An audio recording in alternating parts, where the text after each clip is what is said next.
Morning everyone. Today's my lecture topic is Digital India. Digital India was launched by Government of India on 1st of July in the year 2015.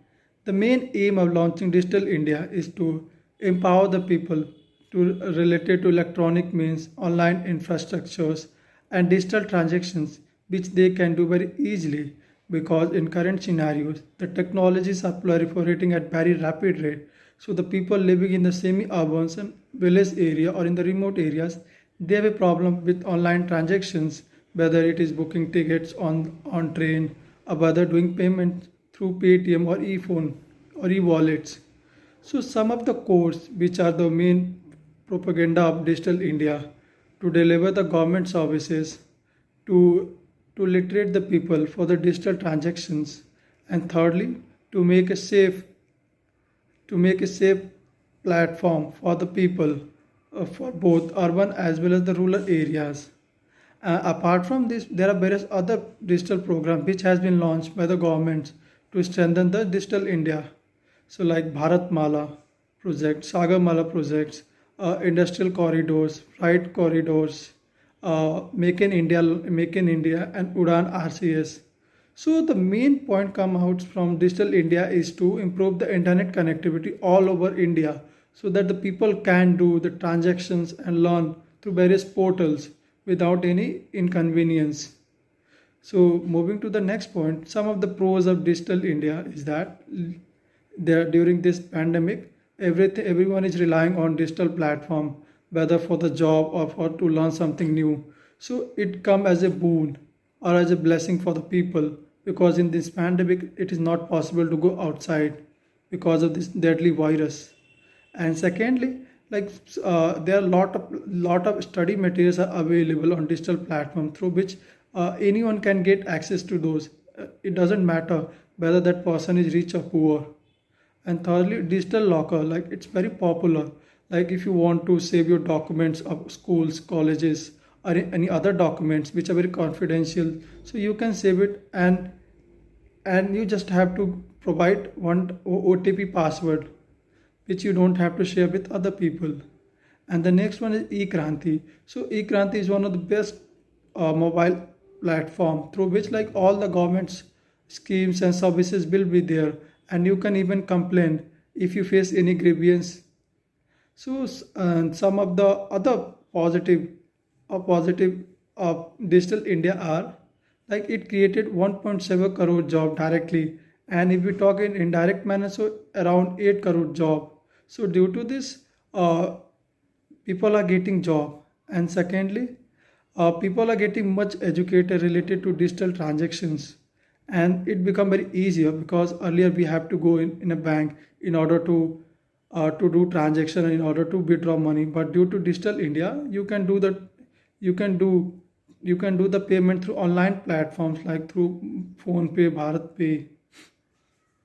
So some of the cons which are related to Digital India is that some of the critics says that instead of focusing on Digital India, government should focus on the basic necessities like water, power supply, and many other issues. And secondly, this scheme will only get successful if there will be a safeguard, because the cyber crime and the cyber security is one of the major hindrance against this, because there are higher probability that the money will be stolen by the hackers because they are very experienced.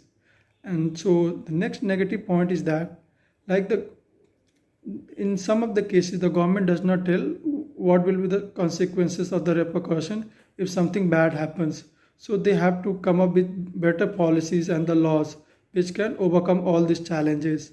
So in conclusion, I would like to say that it is a great step taken by the government of India to digitalize everything, and it will also reduce terrorism and the corruptions which is the main hindrance for the development of the nation.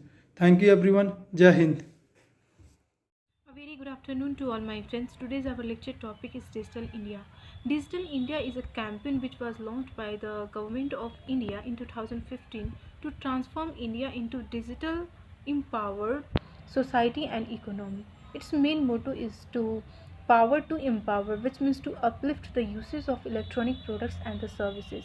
There are three main objectives of the Digital India, which are development of the digital infrastructure, and the easy access to the digital government services. And the third one is the digital literacy. This means that this will provide the high speed internet connectivity in the gram panchayat in all corner of the country. And this way people will get easy access to the government services, and people will learn about the digital educations. And it is also estimated by the government that 6 crore people, 6 crore households will be included for the digital literacy through the Pradhan Mantri Gramin Digital Saksharta Yojana. And also this will increase the standard of life of the rural people. So in current scenario, we have seen that during the corona pandemic, students are using digital platform for learning. People are using digital platform for the transaction of money.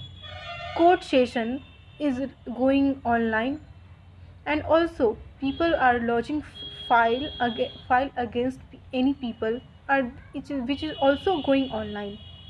So this is not the end of the digitalization of India, but it will also help to contribute our GDP.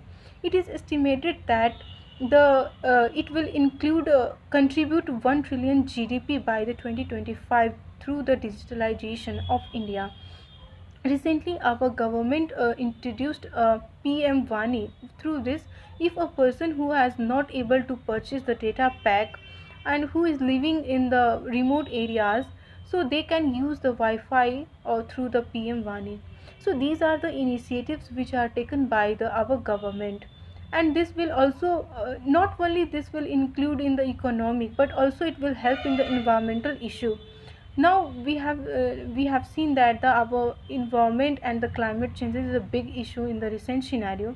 So through this online portal or the apps, we can contribute our support, and we can take any part of through the environmental process like Swachh Bharat Abhiyan. We can give our support through the online portal. So in my conclusion, I want to say that the digitalization of India is a big initiative of our government. And as we know that our PM's vision to take our economy to the $5 trillion, and digitalization can help to secure our destinations. Thank you.